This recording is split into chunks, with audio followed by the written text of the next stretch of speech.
an absolutely beautiful morning, though a little bit windy, and there is this ever looming feeling like it might rain. So I have the umbrella. You gotta have the umbrella when you think it might rain, or just in case. You know, a quick visual descriptor before we get moving too far. I have long brown hair, glasses, a gray shirt, coffee mug in hand, umbrella, silver bracelet, and we have these beautiful trees behind me.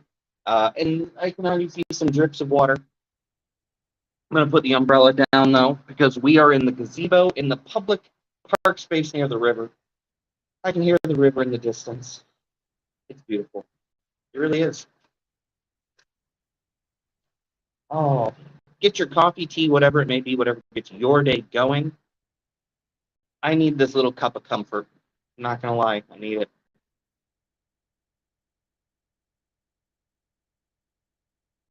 Yeah, that's really good. So you get your cup of comfort, and we're going to roll right into something that I just think is important. I just think it's important, and I think that's in itself enough reason to talk about something that's staying curious. What do I mean about staying curious? Well, as they say, this is just an awful saying, but curiosity killed the cat. Well, clearly, that's not the energy we want in life, because curiosity also opens doors. Curiosity leads us to new places. Curiosity shows us new roads, new paths. Curiosity is questions. Questions, questions, questions. But questions about what, you might ask? Everything. Everything. What are we going to ask a question about? We're going to ask a question about everything that comes up.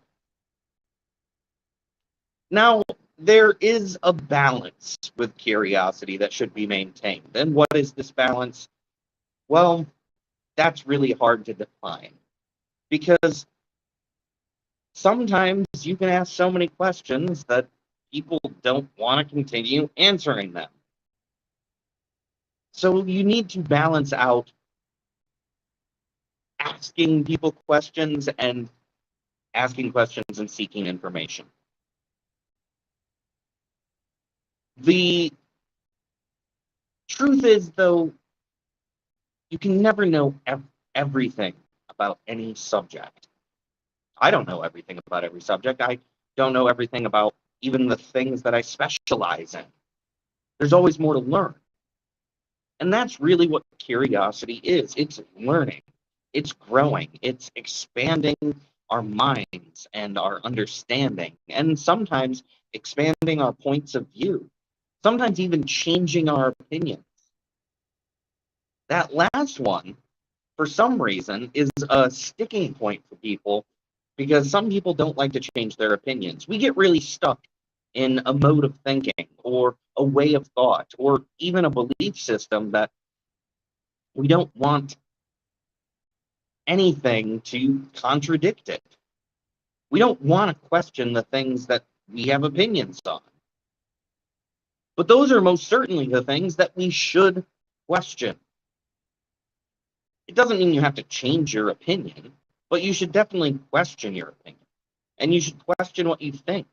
And you should question what you know. Curiosity is an exploration of the world, but it's also an exploration of ourselves. Part of balance in curiosity actually does come in, instead of looking outward, you look inward and begin asking yourself questions. Why do I like this particular music? Why do I enjoy doing this particular activity? Why did I choose my career path? What led me to where I am now? These introspective questions, this introspective curiosity, is also growth and knowledge and learning in a wonderful way. We have to always be learning. It is a necessity.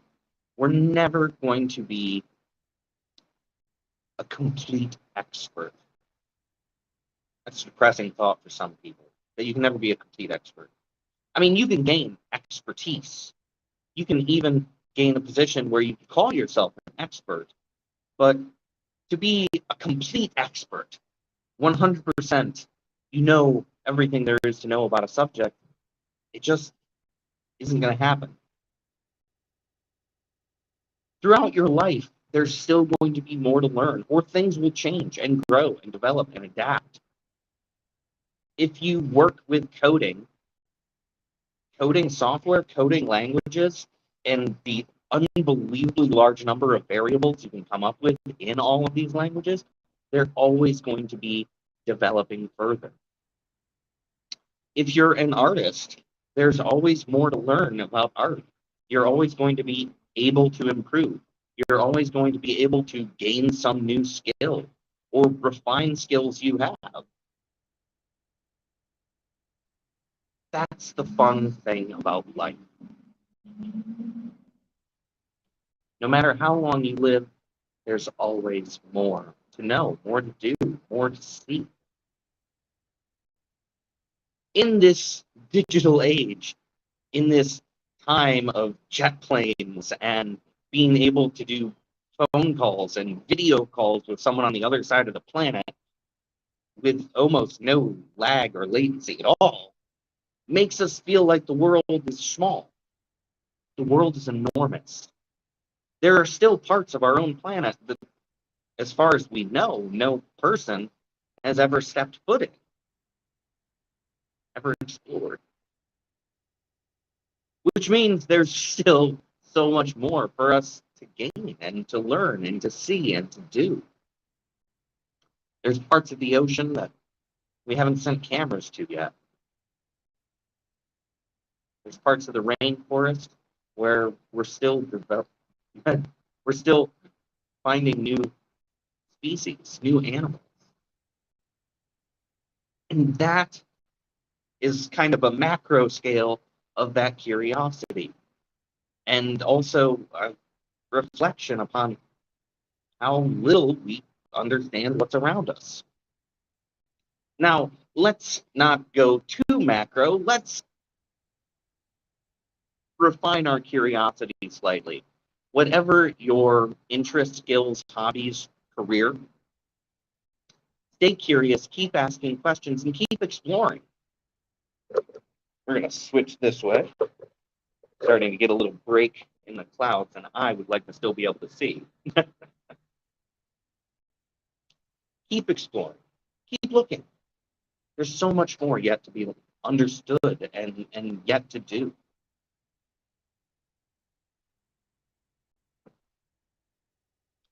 I know I have a tendency sometimes to rattle on about these things, but they're important,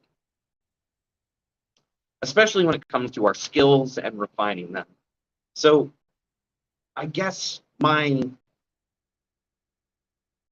offering, my challenge to you is to keep asking questions, keep exploring, to remain open to everything that might come and all we might actually learn about the world. Look outward, look inward, question yourself. Don't get hung up on questioning, but definitely go down those rabbit holes that present themselves. Don't get lost in the rabbit holes, but explore them. And when you feel some satisfaction in what you've learned, go on and learn more about something else. But if in a few months or a few years, suddenly you are curious about that rabbit hole you've already explored, go back to it. Curiosity is understanding that even if you're 60 or 70 years old, you can go back to college, go back to university. Curiosity is knowing that even if you've been an entrepreneur for a month or a decade, there's still more to learn about business. There's still new ways to do what you do. Curiosity about a sport is delving into things like the history of the sport, the intricacies, understanding maybe the science behind certain aspects of it, or the art of why certain things look certain ways. There's a lot in this world to understand. You can gain a huge amount of expertise and a huge knowledge base within your lifetime. Don't stop yourself from doing so. And if someone says you're asking too many questions, question whether or not you are. Because I doubt it. I bet there's a lot more to learn about whatever they're saying to stop asking questions about. Now, get yourself an extra cup of coffee, tea, whatever it may be. You deserve one. And let me take just 2 seconds to talk to you about my website and digital gallery, which should be visible now on the screen, where you can go visit that. And there's going to be a link somewhere nearby. Do consider going to my website, my digital gallery, checking out my art that I have available for sale, both originals as well as prints. But also explore the website because I have some fun stuff there. I have a page that links over to my merch if you would like to check out my t-shirts, my mugs, things like that. I have a page where you can actually go ahead and click and then sign up for one of my art workshops, which I hold every month. At the very bottom of the page, there's this little thing that says subscribe all the way at the bottom. And that little subscribe, actually, for as little as $5 a month, you can get on a special track to learn all sorts of interesting things, to be one of the first people to hear about my new projects, my new events, as well as get invited to those events. But yes, for as little as $5 a month, you can not only support the arts, but you can also have an inside track on what's going on. But of course, most importantly, you can add some art to your life and buy one of my prints or one of my originals. If you do go there, make sure to share it on your social media, tweet it, put up a link on your Instagram in a story. I would be so appreciative if you did. Trying to spread myself through the world and then add some art to the world. It's a huge thing for me. It's very important. I want to give. And my creativity is one of the things I have to give to the world, and I don't take that for granted. Now, I would like to wish you well. I would like to wish you a most wonderful day. Be safe. Be excellent. See you all again real soon, okay? Bye, everybody.